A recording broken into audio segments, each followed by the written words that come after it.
Hola a todos, soy Ana y esta es la presentación Pechacucha que he preparado para la asignatura de TICS del Máster de Formación de Profesorado de la Universidad Miguel Hernández de Elche en la especialidad de Lengua Inglesa. Esta presentación está dedicada a los alumnos de cuarto de la ESO y en ella vamos a hablar de la voz pasiva o Passive Voice. Daremos su definición, hablaremos de sus usos y de cómo se forma. También daré una lista de formas verbales en pasiva, de los principales cambios que se producen en los pronombres y, por último, los diferentes tipos de pasiva. Lo primero que os preguntaréis será ¿qué es la voz pasiva exactamente? Bueno, pues tanto en inglés como en español hay dos tipos de voces, la activa y la pasiva. En la voz activa es el sujeto el que realiza la acción. Por ejemplo, tenemos la frase de Anna eats oranges, donde Anna, que es el sujeto, realiza la acción de comer naranjas. Sin embargo, en la voz pasiva, el sujeto no realiza la acción, sino que la recibe.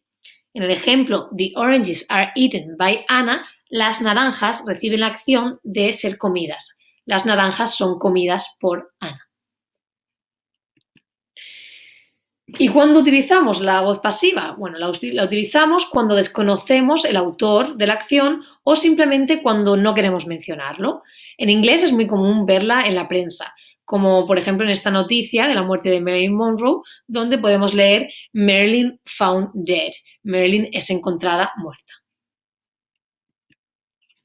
¿Y cómo se forma? Es muy sencillo. Se forma con el verbo to be más el past participle. En el caso de los verbos regulares, simplemente tendremos que añadir ed al final del verbo y con los verbos irregulares es necesario saberse de memoria el participio correspondiente. Aquí tenemos un ejemplo de cómo se forma la pasiva.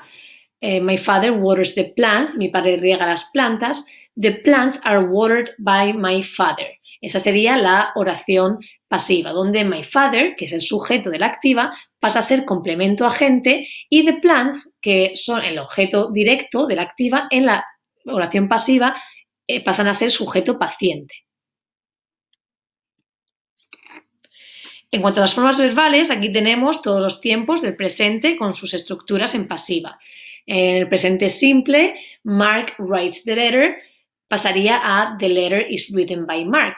En el presente continuo, Mark is writing the letter, sería en pasiva the letter is being written by Mark. Y en el presente perfecto, Mark has written the letter, pasaría a the letter has been written by Mark. En el caso del pasado es bastante similar al del presente. En el pasado simple, Mark wrote the letter, pasaría a the letter was written by Mark. En el pasado continuo, Mark was writing the letter, pasaría a the letter was being written by Mark. Y por último, en el pasado perfecto, Mark had written the letter, sería en pasiva the letter had been written by Mark. Para terminar, en las formas de futuro, tenemos el futuro con will, Mark will write the letter, que pasaría a the letter will be written by Mark, y el futuro con going to. Mark is going to write the letter, sería en pasiva the letter is going to be written by Mark. Cuando pasamos una oración a pasiva, se producen cambios en los pronombres personales si el sujeto de la oración activa es un pronombre. Vemos aquí un ejemplo. My sister bought me a present. I was bought a present by my sister, donde el me, que es un pronombre complemento, pasa a ser en la oración pasiva I, que es pronombre sujeto.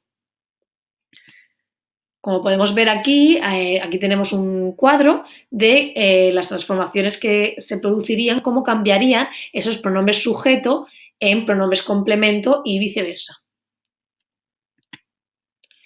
En cuanto a los tipos de pasiva, tenemos dos tipos principales. La de objeto directo, que es la más común, y la de objeto indirecto, que se usa cuando se quiere destacar el objeto indirecto en vez del objeto directo. Aquí tenemos un ejemplo de la pasiva de objeto directo. Luis buys a book, donde el objeto directo, el libro en este caso, pasa a ser el sujeto de la voz pasiva. A book is bought by Luis. La pasiva de objeto indirecto me parece bastante interesante porque no existe como tal en español. Veamos el ejemplo. I offer a job to Tom. Tom is offered a job. En español, si dijéramos Tom es ofrecido un trabajo, no sonaría nada bien, no sonaría natural, por lo que en el español lo traducimos como a Tom le es ofrecido un trabajo. También existen pasivas con dos objetos. En este caso, será el objeto indirecto el que pasará a ser el sujeto de la oración pasiva. Robert bought Mary a present. Mary, que en la oración activa es el objeto indirecto, en la pasiva pasa a ser sujeto. Mary was bought a present by Robert. Eso ya es opcional si lo ponemos o no. El último tipo de pasiva que vamos a ver es la pasiva impersonal, cuya característica principal es que utiliza verbos intransitivos, es decir, son verbos sin objeto directo. La pasiva impersonal se suele utilizar con frecuencia en la prensa, en los medios de comunicación.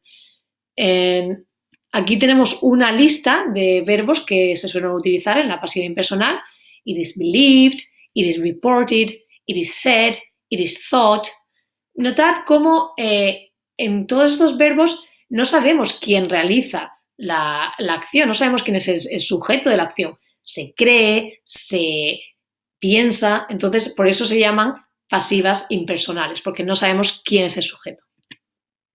Y bueno, eso es todo. Espero que os haya gustado la presentación y si queréis saber más acerca de la pasiva, no dudéis en visitar mi blog learningwithapps.blogspot.com, seguirme en Twitter o añadirme a Google+, donde en mi perfil podréis ver mi canal de YouTube.